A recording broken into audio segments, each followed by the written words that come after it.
কিয় কয় এই মানুহজনক যে আপোনালোকে দেখা পাই আছে এখেতৰ তাৰমানে ঘৰৰ মানুহে লগ লাগি এনেকৈ এই গেটখন বনাইছে, যিখন গেট দেখা পাইছে আপোনালোকে। তো এতিয়া মই গৈ আছোঁ গংগা পুখুৰীলৈকে, যিটো কম ডিটেইলছ ভিডিঅ'টো এনেকৈ যিমান ভিডিঅ'টোৰ পিছত ডিটেইলছ কৈ আছোঁ। তো welcome to my YouTube channel Vishnu blog.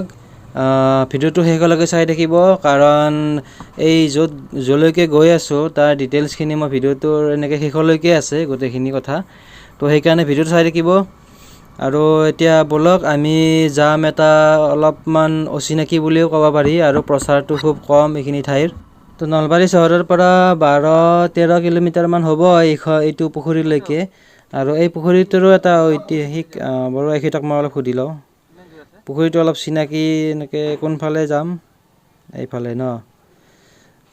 তো এইটো মানে মই সুধিলোঁ যে ৰাস্তাটো মোৰ অলপমান ভুল হৈছে, ভুল হ'ব পাৰে নেকি বুলি এনেকৈ সুধিলোঁ কথাটো, কোনফালে যাব পাৰি। তো মই ঠিকেই আহি আছোঁ ৰাস্তাটোৰ ফালে।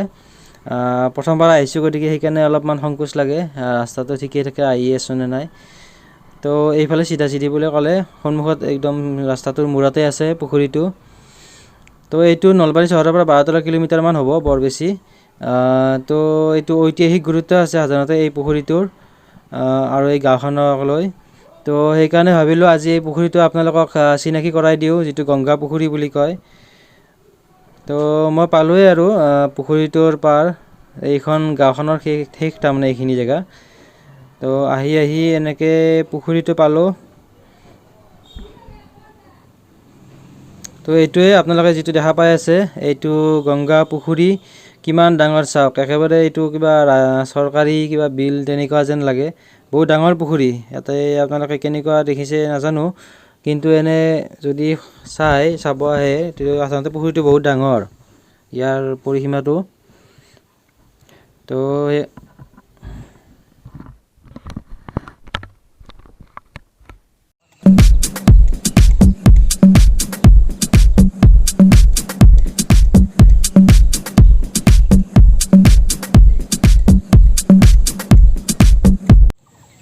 ফ্ৰেণ্ডছ, মই এই গংগা পুখুৰীটোৰ পাৰতে আছোঁ। আৰু এই গংগা পুখুৰীটো কিহৰ কাৰণে গংগা পুখুৰী বুলি কয়, ইয়াৰে স্থানীয় ব্যক্তি এজন আছে, তেওঁৰ পৰা আমি জানিব চেষ্টা কৰিম যে কিহৰ কাৰণে গংগা পুখুৰীৰ নামটো কিহৰ কাৰণে গংগা পুখুৰী বুলি পৰিল। তো ব'লক আমি তেওঁৰ পৰা জানিব চেষ্টা কৰোঁ। তো দাদা, আপোনাৰ ঘৰ ইয়াতে? হয়। এনে আপোনাৰ নামটো? মোৰ নাম চন্দিৰাম মেধি। ওচৰতে ঘৰ? তো এতিয়া এই পুখুৰীটোৰ বিষয়ে অলপমান কওকচোন দুই এষাৰ। গংগা শৰ্মা নামৰ এজন আজিৰ পৰা বহু বছৰ আগৰে এজন পুৰোহিত আছিল। কি নাম আছিল? গংগা শৰ্মা। গংগা শৰ্মা বুলি এজন পুৰোহিত আছিল। গংগা শৰ্মা নামৰ এজন পুৰোহিত আছিল। তেখেতে ৰাইজৰ কল্যাণৰ অৰ্থে এই পুখুৰীটো খুন্দিছিল। এই পুখুৰীটোত কিন্তু সেই সময়ত বহু খুন্দাৰ পাছতো পানী নোলাল। তেতিয়া তেখেতে ইয়াৰ পৰা গৈ গংগাত তাতে পূজা পাতাল কৰি তাতে খাই যিখিনি পাত পটুৱা আছিল সেইখিনি পেলাই দিছিল গংগা নদীত। আৰু তেখেতক আৰাধনা কৰিছিল যাতে সেই গংগাৰ পানী আহি এই পুখুৰীটো ভৰি পৰে। সেই হিচাপে তেখেতক সপোন দেখুৱালে, আৰু সপোনৰ মৰ্মে তাত খাই পেলাই দিয়া পটুৱাবিলাক আহি ইয়াতে পানীৰে সৈতে ভৰি পৰিছিল আৰু ভাহি উঠিছিল। সেইকাৰণে এই পুখুৰীটোৰ নাম আৰু মানুহজনৰ নামেৰে সৈতে গংগা পুখুৰী বুলি কয়। আৰু এইটো কোন সময়ৰ কথা, কিমান পুৰণি? এইটো ৰজাজনৰ নাম মই পাহৰিলোঁ। সেই ৰজাৰ দিনতে কি এনে চন কিবা আছে নে? মোৰ মনত নাই। বেলেগ মানুহক সুধিলে হয়তো গম পোৱা যাব। আৰু সেইবিলাক যে বনাই আছে, বাঁহৰ যে বনাই আছে, সেইটো কি কৰিব তাৰমানে তাতে? এই বাঁহৰ চাংবিলাক পাতিছে ইয়াতে, আৰু 2-4 দিন পাছতে কিছুমান মানুহে বৰশী বোৱাৰ কাৰণে ডাক লৈছে। সেই ঠিকা ভিত্তিত তেখেতসকলে ডেইলি ৱেজত ইয়াতে ফিজ এটা দি পেলাই বৰশী বাব।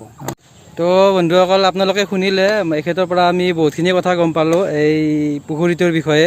আৰু বহুত পুৰণা পুখুৰী, ৰজাদিনীয়া পুখুৰী আৰু। এইটো ৰজাদিনীয়া পুখুৰী আৰু ইয়াতে ৰাইজৰ কাৰণে এইবিলাক মাছ মৰাৰ কাৰণে এইবিলাক বনাই দিছে ধুনীয়াকৈ। ফেঙুৱা ৰজাৰ দিনৰ পুখুৰী এইটো। ফেঙুৱা ৰজাৰ দিনৰ পুখুৰী। ৰজাজন মানে এইটো ফেঙুৱা ৰজা দিনৰ চনটো ঠিক এতিয়া গম পোৱা নাযায়, এইটো নাই লিখা ইয়াত লিখা নাই। তো বাৰু মই নেটত চাৰ্চ কৰি হ'লেও আপোনালোকক চনটো তাৰে ইয়াৰে গোটেই কমপ্লিট সেইখিনি কথাখিনি মই ইয়াৰ ডেছক্ৰিপশ্যনৰ তলত লিখি দিম, আপোনালোকে গৈ কিনে চাব পাৰে। ইয়াৰে ফলক এখনত চাওক কি ধুনীয়াকৈ লিখা আছে পুখুৰীটো যাতে চাফ চিকুণকৈ ৰাখিব পাৰি। ইয়াত কাপোৰ ধোৱা বা যান বাহন ধোৱা বা এনেকুৱা ধৰণৰ কিছুমান কাম ইয়াতে নিষিদ্ধ আছে। তো ফ্ৰেণ্ডছ, মই ইয়াতে গংগা পুখুৰীৰ পাৰতে আছোঁ। আপোনালোকে দেখা পাইছে কিমান ডাঙৰ পুখুৰীটো, আৰু ইয়াতে মাছ সাধাৰণতে লিজত দিয়ে, আৰু এইবিলাক জেগাবিলাক আছে এইবিলাক মাছ ধৰাৰ কাৰণে বনাই দিছে এইবিলাক। তো চাৰো চাইডটো এবাৰ মই দেখুৱাই দিম, বাইকেদি দেখুৱাই দিম বাৰু, বাইক চলাই দেখুৱাই দিম বাইকেৰে। তো চাই থাকিব সেইকাৰণে ভিডিঅ'টো।